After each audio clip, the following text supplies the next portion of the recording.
কাঠফ্লাওয়ার হিসেবে ব্যবহৃত হয়, কার্নেশন হিসেবে পরিচিত। কি নাম? কার্নেশন। কার্নেশন। জি। আচ্ছা, এটা কয়টা কালার হচ্ছে?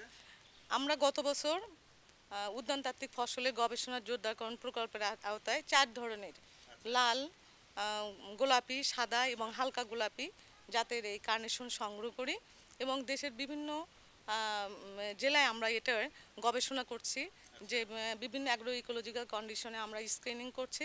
এটার মধ্যে যে ফসলটি ভালো হবে এবং পরবর্তীতে আরও কিছু আমরা জার্মপ্লাজম সংগ্রহ করব এবং তার মাধ্যমে ভালো জাতটা, ভালো জার্মপ্লাজম যেটি আমাদের ভালো এলাকায় হবে, সেটি আমরা একটা জাত হিসেবে আমরা রিলিজ করব। কোন দেশ থেকে আনা হয়েছে? এটা আমরা ইন্ডিয়া থেকে নিয়ে এসেছি। তো এটার বাজার মানে এই মূল্য কেমন, বাজারে এটার চাহিদা কেমন বা এটার দাম কেমন হচ্ছে, এটা যদি একটু বলেন। চাহিদা খুবই ভালো, কারণ কাঠফ্লাওয়ার হিসেবে এটা খুবই ভালো, কারণ এখন বর্তমানে নতুন আমরা নিউলি ইন্ট্রোডিউসড, গত বছর থেকে এটার উপর আমরা গবেষণা করছি।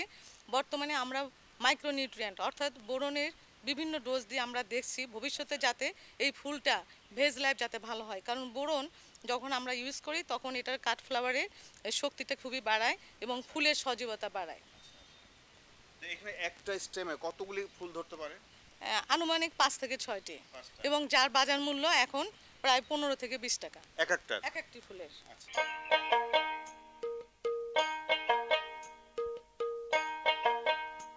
বাংলাদেশ কৃষি গবেষণা ইনস্টিটিউটের মাঠ গবেষণা ফলাফলসমূহ কৃষি সংশ্লিষ্ট সকল স্টেক হোল্ডারদের নিকট পরিচিত করতে গত 10 ও 11 ফেব্রুয়ারি 2019 তারিখে আয়োজন করা হয় দুদিনব্যাপী বাড়ি প্রযুক্তি প্রদর্শনী 2019।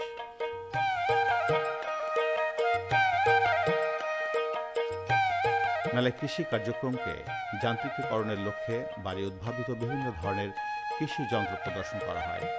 এই সকল কৃষি যন্ত্র কৃষক পর্যায়ে সম্প্রসারণের লক্ষ্যে দেশের বিভিন্ন অঞ্চলের মেকানিক্যাল ইঞ্জিনিয়ারিং ওয়ার্কশপ প্রতিষ্ঠানের সাথে সমঝোতা স্বাক্ষর করা হয়েছে।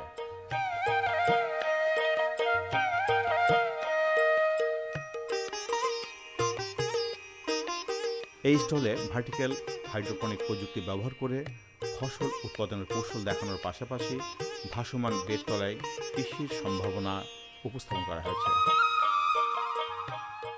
যে জিনিসগুলোকে আমরা আগাছা বলি, বিশেষ করে কচুরিপানা, টোপাপানা, এইগুলোকে কাজে লাগিয়ে আমরা যে সব জায়গায় দেখা যাচ্ছে যে 5 থেকে 6 মাস পানিতে আবদ্ধ থাকে, সেই সব জায়গাকে আমরা ভাসমান বেড তৈরি করে সে জায়গায় আমরা সবজি এবং মশলা চাষ শুরু করেছি।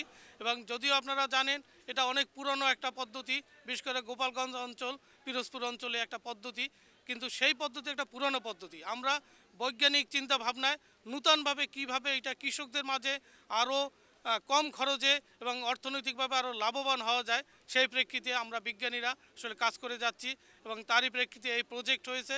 এবং সেই প্রজেক্টের মাধ্যমে আমাদের প্রায় 13টা জেলার 25টা উপজেলায় কার্যক্রম চলতেছে।